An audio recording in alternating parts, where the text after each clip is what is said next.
സത്യയുഗത്തിൽ കുശസ്ഥലി എന്ന മഹത്തായ രാജ്യം ഭരിച്ചിരുന്നത് രാജാവ് കാകുദ്മിയായിരുന്നു. അവന്റെ രാജ്യം സമ്പന്നവും സമാധാനപൂർണവും എല്ലാവരും ആദരിക്കുന്നതുമായിരുന്നു. പക്ഷേ അവന്റെ ഏറ്റവും വലിയ സമ്പത്ത് അവന്റെ മകൾ രേവതിയായിരുന്നു. അവളൊരു സാധാരണ രാജകുമാരിയായിരുന്നില്ല. അവളുടെ സൗന്ദര്യം ദേവതകളെ പോലും മറികടന്നു. അവളുടെ ജ്ഞാനം പണ്ഡിതന്മാരെയും കടന്നു. അവളുടെ ശക്തി യോദ്ധാക്കളെ പോലും വെല്ലുന്നതായിരുന്നു. ഞാനാണ് ഏറ്റവും ശക്തനായ യോദ്ധാവ്. ശക്തി മാത്രം മതിയാകില്ല. എനിക്ക് വിശാലമായ രാജ്യങ്ങൾ സ്വന്തമാണ്. സമ്പത്തില്ലാതാകും, പക്ഷേ സ്വഭാവം ഒരിക്കലും ഇല്ലാതാകില്ല. എന്റെ മകൾക്ക് ഈ ലോകങ്ങളിലൊക്കെയും ഏറ്റവും മികച്ചവൻ തന്നെ വേണം. പക്ഷേ ഞാൻ അവനെ എവിടെ കണ്ടെത്തും? അച്ഛാ, വിധി ഇതിനകം തന്നെ ഒരാളെ തിരഞ്ഞെടുത്തിട്ടുണ്ടാകാം. നാം ഇതുവരെ കണ്ടിട്ടില്ല എന്ന് മാത്രം.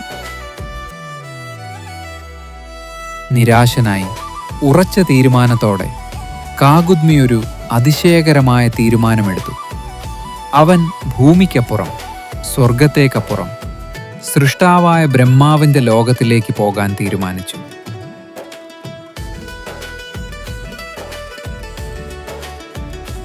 രേവതിയും പിതാവും വിശ്വത്തിലൂടെ ഉയർന്നു.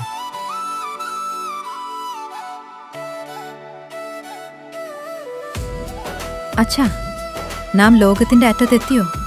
അല്ല മകളെ, ഇത് സൃഷ്ടിയുടെ തുടക്കമാണ്. നമ്മൾ കാത്തിരിക്കണം.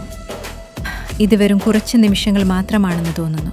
അവർ ബ്രഹ്മാവിന്റെ സഭയിലെത്തിയപ്പോൾ അവിടെ അവർ പ്രതീക്ഷിക്കാത്തൊരു കാഴ്ച കണ്ടു. ഒരു ദിവ്യ സംഗീതാവിഷ്കാരം.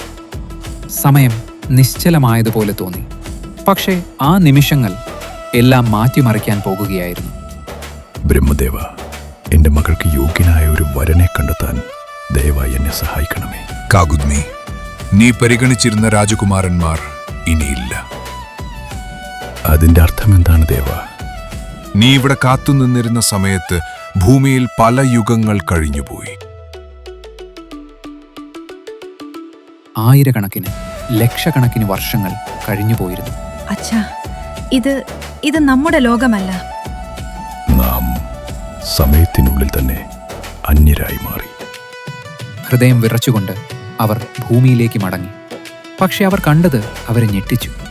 നഗരങ്ങളില്ലാതായി, സംസ്കാരങ്ങളില്ലാതായി, മനുഷ്യർ ചെറുതും ദുർബലരുമായി. ബ്രഹ്മാവ് ഒരു ഉത്തരം നൽകിയിരുന്നു അവർക്ക്. രേവതിക്ക് അനുയോജ്യനായ വരൻ ബലരാമനാണ്, കൃഷ്ണന്റെ മൂത്ത സഹോദരൻ. മഹാശക്തനായവനെ, എന്റെ മകൾ മറ്റൊരു യുഗത്തിൽ നിന്നാണ് വന്നത്. എനിക്കറിയാം, സമയം തന്നെയാണ് അവളെ എൻ്റെ അടുത്തേക്ക് കൊണ്ടുവന്നത്. പക്ഷേ ഒരു വിചിത്രമായ പ്രശ്നമുണ്ടായിരുന്നു. രേവതി എല്ലാവരിലും വളരെ ഉയരമുള്ളവളായിരുന്നു. അതുകൊണ്ട് അവൾക്ക് എന്തു ചെയ്യണമെന്നറിയാതെ ഹൃദയം നിറഞ്ഞ ദുഃഖത്തിൽ അവൾ മുങ്ങിയിരുന്നു. ബലരാമൻ തന്റെ ദിവ്യ ആയുധമായ ഹലമുയർത്തി.